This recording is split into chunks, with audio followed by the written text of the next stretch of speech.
மகா சிவராத்திரி விழாக்கு கோயம்புத்தூருக்கு மத்திய உள்துறை அமைச்சர் அமித்ஷா வந்தார். 2 அதிருப்தியாளர்கள் அவரை சந்தித்தாங்க. நீங்க நம்ப மாட்டீங்க. அதிமுக அதிருப்தியாளர் வேலுமணி, காங்கிரஸ் அதிருப்தியாளர் டி.கே. சிவகுமார். கர்நாடகால காங்கிரஸ் ஆட்சி கவுக்கிற வேலையை பாஜக துவங்கிடுதுன்னு சொன்னா அது உண்மை. இன்னைக்கு வேலுமணியோட வீட்டு இல்ல திருமணத்தில் அண்ணாமலை, எல்முருகன் அத்தனை பேரும் போய் எல்லா அதிமுக தலைவர்களோடையும் கை கொடுத்து கை குலுக்கி சந்தோஷமா பேசி ரொம்ப ஹாப்பியா ஒரு பழையதெல்லாம் மறந்து புது அத்தியாயம் துவக்கிற மாதிரி பேசினது அமித்ஷா போட்ட விதை. எனக்கு தெரிஞ்சு ஏப்ரல் மாசத்துக்குள்ள Sasikala, TTV Dhinakaran, OPS, EPS அத்தனையும் ஒன்று சேருவாங்க. அதுக்கு இபிஎஸ்ஏ வழிவகுப்பார்னு தோன்றுது. பிரசாந்த் கிஷோர் முதல்ல எந்த முறையில் இந்த மாநாட்டில் கலந்து கொண்டார். ஆனால் அவர் சொல்றாரு, விஜய் ரசிகர்கள் பீகாரில் நிறைய இருக்காங்க, அவங்க எனக்கு வர்ற தேர்தலில் ஓட்டு போடுறதுக்கான வாய்ப்பு இருக்குன்னு சொல்றாரு. அப்படி பார்த்தா ரஜினிகாந்த் ரசிகர்கள் ஜப்பான்ல இருக்காங்க. ஜப்பான்ல போய் ஓட்டு கேட்க முடியுமா? என்ன வேடிக்கைங்க.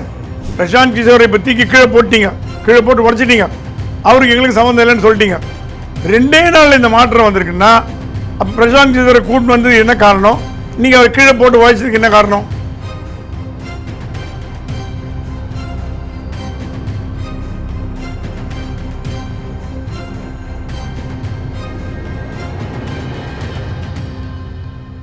பேசு தமிழா பேசு நேயர்களுக்கு வணக்கம். இன்று நம்முடன் இணைந்திருக்கும் சிறப்பு விருந்தினர் மூத்த பத்திரிகையாளர் திரு பிரகாஷ் எம் சுவாமி அவர்கள். வணக்கம் சார். வணக்கம். எப்படி இருக்கீங்க சார்? தேங்க்யூ, நல்லா இருக்கேன். நேற்று முன்னாள் அமைச்சர் அதிமுகவினுடைய வேலுமணி அவர்களுடைய மகன் திருமணம் நடந்தது. இதில் பார்த்தீங்க அப்படின்னா பாஜகவை சேர்ந்த தமிழ்நாடு மாநில தலைவராக இருக்கக்கூடிய திரு அண்ணாமலை அவர்களும் சரி, மத்திய இணையமைச்சர் எல்முருகனாக இருக்கும் சரி, முன்னாள் தலைவர்கள் பலர் கலந்துக்கிட்டாங்க. ஸோ ஒரு கல்யாணத்தில் கலந்துக்கிறது அப்படிங்கிறது சாதாரண விஷயம்தான். ஆனால் அவங்க கலந்துக்கிட்டு அவங்க பேசின விதம் இதெல்லாம் பார்க்கும் பொழுது அவங்களுக்குள்ளே இருந்த அந்த உரசல் நீங்கிருச்சு அப்படின்னு சொல்லப்படுது. இதுக்கு முக்கியமான காரணமாக என்ன சொல்கிறாங்க அப்படின்னா, கோவைக்கு அமித்ஷா அவர்கள் வந்தார். அப்படி அவர் வந்த பொழுது வேலுமணி அவர்கள்கிட்ட பேசி ஏற்கனவே இருந்த அந்த உரசல்கள் எல்லாம் சரி பண்ணி மீண்டுமே பாஜக அதிமுக கூட்டணி வரலாம் அப்படின்னு சொல்லப்படுது. இது உண்மைதானா? மகா சிவராத்திரி விழாக்கு கோயம்புத்தூருக்கு மத்திய உள்துறை அமைச்சர் அமித்ஷா வந்தார். ஏன்னா ரொம்ப நாள் அமித்ஷா வரணும்னு பிளான் பண்ணிட்டு இருந்தாரா, சத்குரு கூப்பிட்டதுனால வந்திருக்கார். 2 அதிருப்தியாளர்கள் அவரை சந்தித்தாங்க. நீங்க நம்ப மாட்டீங்க. அதிமுக அதிருப்தியாளர் வேலுமணி, காங்கிரஸ் அதிருப்தியாளர் டி.கே. சிவகுமார். டி.கே. சிவகுமார் ரொம்ப அதிருப்தியில் இருக்கார் காங்கிரஸில். ஏன்னா அவருக்கு கர்நாடகா முதலமைச்சர் பதவி கொடுக்குறேன்னு ஏமாத்திட்டு ஒன்றும் கொடுக்கல. கர்நாடகாவில் காங்கிரஸ் வரதுக்கு காரணமே டி.கே. சிவகுமார் தான். அங்க அந்த பேச்சுவார்த்தை நடந்ததா சொல்றாங்களே சார். முதல்ல 2.5 வருஷம் சித்தராமையாவும், 2வது 2.5 வருஷம் சிவகுமார் சொன்னாங்க. இப்ப சித்தராமையா அதுக்கு ஒத்துக்க மாட்டேங்கிறாரு. அது இல்லாம டி.கே. சிவகுமார் ஆட்கள்லாம் பதவி விட்டு தூக்குறாரு. 2 பேருக்கும் போர் ஓபன் போர் ஆயிடுச்சு. நேற்று கூட எம்எல்ஏ பசவராஜ் அப்படின்னு ஒருத்தர் சொல்லியிருக்காரு, வர்ற டிசம்பர் மாதத்துக்குள்ள டி.கே. சிவகுமார் கர்நாடக முதல்வராக மாறிடுவாரு அப்படின்னு சொல்லியிருக்காரு. ஆமா, டி.கே. சிவகுமார் ரொம்ப காங்கிரஸ் தலைமை மேல கோபத்தில் இருக்காரு. அந்த கோபத்தின் வெளிப்பாடு தான் அவரை எப்பவுமே அமித்ஷா வராருங்கிறது ஒரு மாநில துணை முதலமைச்சருக்கு தெரியாம இல்லை, தெரிஞ்சிருக்கு. தெரிஞ்சுட்டே கலந்துனாருன்னா, இப்ப சசி தரூர் ஒரு எதிர்கட்சி தலைவரை பாராட்டினீங்கன்னா காங்கிரஸ் குரல் எழுப்புது. எப்படி பிரதமரை பாராட்டுறீங்க, பாராட்டக்கூடாது அப்படின்னு திட்டுறாங்க. அமித்ஷாவோட டி.கே. சிவகுமார் ஒரே மேடையில் உட்கார்ந்தது ஏன் காங்கிரஸ் கண்டிக்கல? காங்கிரஸுக்கு தைரியம் இல்லை டி.கே. சிவகுமார் கேட்கறதுக்கு. நாளைக்கு ராஜினாமா பண்ணிட்டு போயிடுவார், ஆட்சியை கவுத்துருவார். கர்நாடகா ஆட்சியை கவுக்க தயாராக இருக்காரு. பாஜக அந்த வேலையை ஆரம்பிச்சிருது. கர்நாடகாவில் காங்கிரஸ் ஆட்சியை கவுக்கிற வேலையை பாஜக துவங்கிடுதுன்னு சொன்னால் அது உண்மை. அந்த துவக்க விழா தான் மகா சிவராத்திரி விழாவில் சிவகுமாரும் அமித்ஷாவும் சந்தித்தது. முதல்ல சிவகுமார் மேட்டருக்கு வரேன். சிவகுமார் அமித்ஷா வராருன்னு தெரிஞ்சால் கலந்துக்காமல் இருந்திருக்கலாம். வேலுமணி விஷயம் வேறு. என்ன வேலுமணி லோக்கல், லோக்கல் கோயம்புத்தூர், அவர் ஈஷாவோட ஒரு சீடர், அவர் போய் கலந்துக்கினாலும் தப்பு இல்லை. அது இல்லாமல் அதிமுகவும் பாஜகவும் ஒன்றும் சண்டை கிடையாது, கூட்டணியாக இருந்த கட்சிகள் தான். ஆனால் டி.கே. சிவகுமார் கலந்தது ஒரு புருவத்தை வியக்க வச்சது. அங்கே டி.கே. சிவகுமார் வேலுமணி எல்லாத்தையும் பேச சொன்னாரா, பாஜக தான் உங்களுக்கு அடைக்கலம். டி.கே. சிவகுமார் நீங்கள் பிஜேபிக்கு வாங்க, ஜாயின் பண்ணுங்க, உங்களை முதலமைச்சராகிறேன். கர்நாடகாவில் காங்கிரஸ் மந்திரி சபை வீட்டுக்கு அனுப்புங்க, சிவகுமார் சொன்னாலும் கொஞ்சம் டைம் கொடுங்க, நான் பார்த்து பண்ணி தரேன். இவங்க வந்து ஒரு 10 நாள் 15 நாள் டைம் கொடுப்போம், மார்ச் 2 வரைக்கும் டைம் கொடுப்போம். இல்லைன்னா வந்து காங்கிரஸை வீட்டுக்கு அமைச்சிட்டு அப்படியே பிஜேபியில் வந்து ஜாயின் பண்ணுறேன். அதுக்கு வந்து இந்த நட்புக்கு அடிபோட்டவர் யாருன்னா ஜக்கி வாசுதேவ். ஓகே, ஜக்கி வாசுதேவோட பரம சீடர் சிவகுமார்.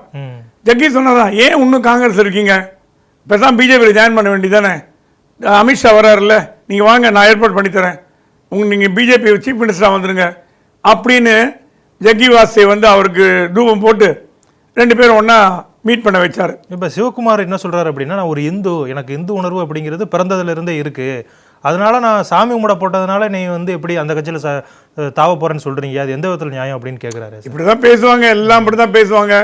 கட்சி தாவர முந்தின நாள் வரைக்கும் எனக்கு அந்த கட்சி ஆகாது, அந்த கட்சியோட எதிரியுமாங்க, அடுத்த நாள் பார்த்தீங்கன்னா கட்சி தாவிடுவாங்க. சிவகுமார் இப்போ அதிருப்தியில் இருக்காரா? ஆமாம், அதிருப்தியில் இருக்கார். முதலமைச்சர் பதவி கிடைக்கல கோவத்தில் இருக்காரா? ஆமாம், கோவத்தில் இருக்கார். ஆட்சியை கவர்மெண்ட் பார்க்குறாரா? கண்டிப்பாக பார்க்குறார்.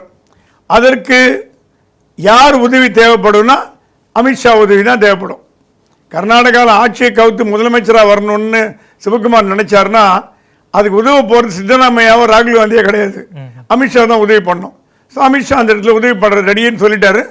ஆட்சி கவுந்துடும், பிஜேபி ஆட்சி வந்துடும், சிவகுமார் முதலமைச்சர் ஆகிறதுக்கு வாய்ப்பு இருக்குது. கொஞ்ச நாள் அவர் கொடுப்பாங்க.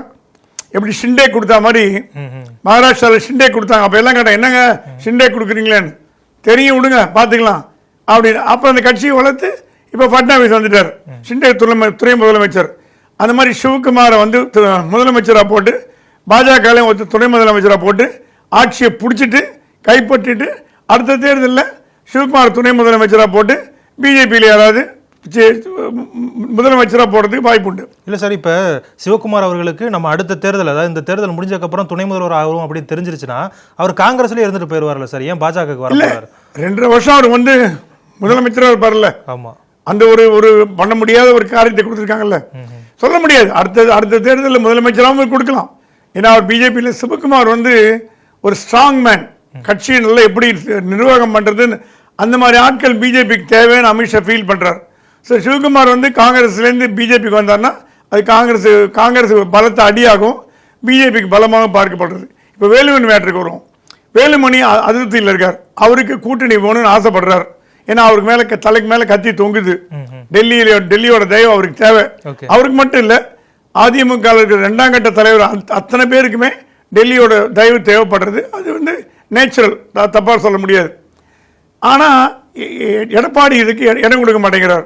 ஸோ வேலுமணி சொன்னாரா, நீங்கள் பண்ணுறது பண்ணிக்க, நான் பண்ணுறதை பண்ணிக்கிறேன் அப்படின்னு அண்ணாமலைகிட்ட பேசிட்டு இருக்காரு.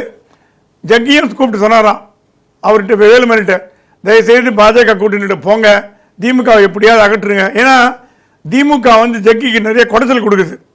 அந்த லேண்ட் மேட்ரு, அந்த யானை வழித்தடம், கோர்ட்டு கேஸு, அதுக்கு இதுன்னு போட்டு அவர் போட்டு பாடாப்படுத்துது. அந்த கோவத்தில் வந்து ஜக்கி வந்து திமுக மேலே கோவத்தில் இருக்கார். அந்த கோவத்தினால் அதிமுக ஆட்சி வரணும், பாஜக ஆட்சி வரணும்னு ஆசைப்படுறார். அவர் வந்து பாஜகவோட ஆதரவாளர், தெரிஞ்ச விஷயம் தான் எல்லாருக்கும். நார்த் இந்தியாவில் இருக்க சாமிகள் பாதி பேர், பாபா ராம்தேவ் எல்லாமே பாஜக ஆதரவாளர்கள் தான். ஏன்னா இந்து கட்சின்ற முறையில் ஆதரிக்கிறாங்க. வேலுமணி வந்து அமித்ஷாவை பார்த்து கல்யாண பத்திரிகை கொடுத்துருக்கார். அமித்ஷா என்னோட வாழ்த்துக்கள், என்னால் வர முடியாது, இப்போ தான் போகிறேன், என்னோட வாழ்த்துக்கள், கூடிய சீக்கிரம் உங்ககிட்ட நல்ல பதிலை எதிர்பார்க்கறேன்னு சொல்லிட்டு போயிருக்கார். இன்னைக்கு வேலுமணியோட வீட்டு இல்ல திருமணத்தில் அண்ணாமலை, எல்முருகன் அத்தனை பேரும் போய் எல்லா அதிமுக தலைவர்களோடையும் கை கொடுத்து கை குலுக்கி சந்தோஷமாக பேசி ரொம்ப ஹாப்பியாக ஒரு பழையதெல்லாம் மறந்து புது அத்தியாயம் துவக்கிற மாதிரி பேசுனது வந்து அமித்ஷா போட்ட விதை. அதே மாதிரி தேனியில் வந்து இவர் பேசும்பொழுதும் எடப்பாடி பழனிசாமி அவர்கள் பேசுகிறாரு, நான் வந்து ஓபிஎஸ்ட்டை கெஞ்சினேன் கட்சியிலேருந்து போயிடாதீங்க அப்படின்னு, ஆனாலும் அதை மீறி போயிட்டாரு, திரும்ப வந்தால் நாங்கள் ஏற்றுக்குவோம் அப்படிங்கிற மாதிரி ஒரு பூடகம் போட்டு சொல்கிற மாதிரி இருக்குது. ஸோ இதெல்லாம் பார்க்கும் பொழுது இந்த பேச்சுவார்த்தை சாதகமாக முடிஞ்சிருக்குன்னு பார்க்கலாம். இல்லை, எடப்பாடி இது மட்டும் சொல்ல, 2 நாளைக்கு முன்னாடி சொன்னார், முதல்ல கொஞ்சம் காட்டமாக பேசுகிறப்ப இறங்கி வந்து நாங்கள் வந்து கூட்டணிக்கு தயார்னு சொன்னார். கூட்டணிக்கு தயார்னாலே அதிமுக பாஜக தான், திமுக கூட்டணி வைக்க முடியாது, அதிமுக பாஜக தான் கூட்டணி வைக்கணும். அது இறங்கி வந்தார். இப்போ என் மேலே தப்பு இல்லைங்க, ஓபிஎஸ் மேலே தப்பு, அவர் விட்டு போயிட்டான்னு சொல்றது வழியா நாளைக்கு ஓபிஎஸ் வேணா திருப்பி எடுத்துக்கிறேன்றதுக்கு ஒரு அச்சாரம் போடுறார். அடி எங்க கதவை திறந்துருக்கு, அவர் கோச்சிட்டு போயிட்டாரு அப்படின்னா என்ன அர்த்தம்? நீங்க திருப்பி வாங்கன்னு அர்த்தம். ஸோ எனக்கு தெரிஞ்சு ஏப்ரல் மாதத்துக்குள்ள Sasikala, TTV Dhinakaran, OPS, EPS அத்தனையும் ஒன்று சேருவாங்க. அதுக்கு வந்து இபிஎஸ்ஏ வழிவகுப்பாருன்னு தோன்றுது. இபிஎஸ் ஒத்துக்கினார்னா இபிஎஸோட தலைமையில் ஒன்றுபட்ட அதிமுகவும் பாஜகவும் தேர்தல் சந்திக்கும். ஏன்னா அமித்ஷா சொல்கிறாராம், திமுகங்கிறது ஒரு பலமான கட்சி, அதை எதிர்க்கணும்னா நீங்கள் கூட்டணி பலமாக இருந்தால் தான் முடியும். நீங்கள் ஏன்னா டிடிவி தினகரனால் 25-30 சீட் தோக்கடிக்க முடியும், ஜெயிக்க முடியுதல் தோக்கடிக்க முடியும். கண்டிப்பாக அந்த ரிஸ்கை ஏன் எடுக்கிறீங்க? டிடிவியால் உங்களுக்கு என்ன நஷ்டம்? நான் பார்த்துக்கிறேன். அமித்ஷா சொல்ல நான் பார்த்துக்கிறேன். டிடிவியால் உங்களுக்கு எந்த ப்ராப்ளம் வராது. அவர் இங்கே கண்ட்ரோலில் இருக்கார். உங்களுக்கு ப்ராப்ளம் வராமல் நான் பார்த்துக்கிறேன். அந்த அஷூரன்ஸ்லாம் கொடுத்த அப்புறம் தான் கொஞ்சம் கொஞ்சமாக இறங்கி வர ஆரம்பிச்சிருக்காங்க. ஸோ எனக்கு தெரிஞ்சு ஏப்ரல் மேல வந்து கூட்டணி மலரும்னு தோன்றுது. சரி, இப்போ தமிழக வெற்றி கழகத்தினுடைய 2வது ஆண்டு விழா கொண்டாடப்பட்டது. அதில் பிரசாந்த் கிஷோர் வந்து கலந்துக்கிட்டாரு. ஸோ பிரசாந்த் கிஷோர் வந்து அதுக்கு முன்னாடியே விஜய் அவர்களை போய் சந்திச்சாரு. அப்போ என்ன பார்த்தீங்கன்னா, தமிழக வெற்றி கழகத்தினுடைய தொண்டர்கள் பிரசாந்த் கிஷோரை ரொம்பவே போற்றி புகழ்ந்தாங்க. இவர் சேர்ந்துட்டாரு, இனிமேல் நமக்கு வெற்றி நிச்சயம் தான் அப்படிங்கிற மாதிரி பேசிக்கிட்டு இருந்தாங்க. ஆனால் இப்போ வந்து ஒரு அறிக்கை வெளியாச்சு. அந்த அறிக்கை மூலமாக பிரசாந்த் கிஷோரை வந்து ஒதுக்கி வச்ச மாதிரி தோணுதே சார். இதை நீங்கள் எப்படி பார்க்குறீங்க? பிரசாந்த் கிஷோர் முதல்ல எந்த முறையில் இந்த மாநாட்டில் கலந்து கொண்டார்? கூட்டணி கட்சி சார்பாகவா? அப்படின்னா அந்த கூட்டணி கட்சிக்கு தமிழ்நாட்டில் ஆள் இருக்காங்களா? பீகார்லேயே ஆள் கிடையாது. அவரே டெபாசிட் இல்லாமல் லூஸ் பண்ணி தோத்து போயிட்டாரு. ஆனால் அவர் சொல்றாரு, விஜய் ரசிகர்கள் பீகாரில் நிறைய இருக்காங்க, அவங்க எனக்கு வர்ற தேர்தலில் ஓட்டு போடுறதுக்கான வாய்ப்பு இருக்குன்னு சொல்றாரு. அப்படி பார்த்தா வந்து ரஜினிகாந்த் ரசிகர்கள் ஜப்பான்ல இருக்காங்க. ஜப்பான்ல போய் ஓட்டு கேட்க முடியுமா? என்ன வேடிக்கைங்க. பீகார்ல இருக்க ஒரு 2-4 ரசிகர்கள் இருப்பான். விஜய்க்கு தமிழ்நாட்டில் இருக்கிறவன் 10 பேர் இருப்பான். 10 பேர் போட்டு ஜெயிக்க முடியுமா? முதல்ல அவர் வந்து கூட்டணி கட்சி தலைவராக ஜாயின் பண்ணாரா அந்த மாநாட்டில், இல்லை தேர்தல் வியூ அமைப்பாளராக ஜாயின் பண்ணாங்கன்னு தெரியணும். ஓகே, அவர் அந்த ஆட்டோகிராஃபில் சைன் போடாததுலேருந்து தெரியறது அவர் கூட்டணி கட்சியாக தேரல. இப்போ திமுக கூட்டணி கட்சி வந்ததுன்னா திமுக, விசிக, மதிமுக, காங்கிரஸ் எல்லாம் ஒரே கூட்டணியில் இருக்கும். ஸ்டாலின் சொல்றது எல்லாம் கேட்பாங்க. ஸ்டாலின் கையெழுத்து போடனா கையெழுத்து போடுவாங்க. அதுதான் வழக்கம். இங்கே பிரசாந்த் கிஷோர் கையெழுத்து போட மாட்டேன்னு சொன்னார்னா அப்போ வந்து எப்படி கூட்டணியில் இருக்க முடியும்னு அடுத்த கேள்வி வருது. விஜயோட கட்சியே ஒன்று இப்போ தான் ஆரம்பிச்சிருக்கு. அது கூட்டணி உங்களுக்கு நார்த் இந்தியா கட்சியிலேருந்து வரணுமா? ஆம் ஆத்மியோட தமிழ்நாட்டில் கூட்டணி இருக்கிற கட்சி எதாவது இருக்குதா? அந்த மாதிரி ஆம் ஆத்மியாவது பரவாயில்ல, 2 மாநிலத்தில் வந்து ஆண்ட கட்சி, ஒரு மாநிலத்தில் ஆள்ற கட்சி, 2 மாநிலத்தில் ஆள்ற கட்சி. இது வந்து போனியா ஆகாத கட்சி. பிரசாந்த் கிஷோர் கட்சி போனி ஆகலை, எல்லாம் வாஷ் அவுட் ஆகி போச்சு. எந்த நோக்கத்தில் கலந்துனான்னு தெரியல. சரி, அது விடுங்க. கலந்துனாரு, பேசினாரு, போனாரு, வந்தாரு. ஆதவ் அர்ஜுன் தான் இதுக்கு மூளையா செயல்பட்டார். ஏன்னா பிரசாந்த் கிஷோரையும் விஜயை சேர்த்து வச்சது ஆதவ் அர்ஜுன் தான். விஜய்க்கு இந்த கான்டாக்ட்லாம் கிடையாது. ஓகே, இப்போ தாவே காலையே ரொம்ப ஆக்டிவ் ஒரு லீடர்னு பார்த்தீங்கன்னா ஆதவ் அர்ஜுன் தான். அவர் ஆனந்தெல்லாம் பீட் பண்ணி போயிட்டார், இங்கேயும் மேல் லெவலில் போயிட்டார். விஜயோட மனசாட்சியாக செயல்பட்டார் ஆதவ் அர்ஜுன். ரொம்ப துடிப்பான இளைஞர், நல்ல ஹார்ட் ஒர்க் பண்ணுறாரு. அவர் கொஞ்சம் டிஃப்ரெண்ட்டாக இருக்கார். இந்த ஜான், புசி ஆனந்த் இவங்களெல்லாம் விட கொஞ்சம் வித்தியாசமான லெவலில் செயல்படுறதுனால விஜய் ரொம்ப பிடிச்சி போச்சு. அதனால விஜய் அவர் பேச்சு கேட்க ஆரம்பிச்சிட்டார்.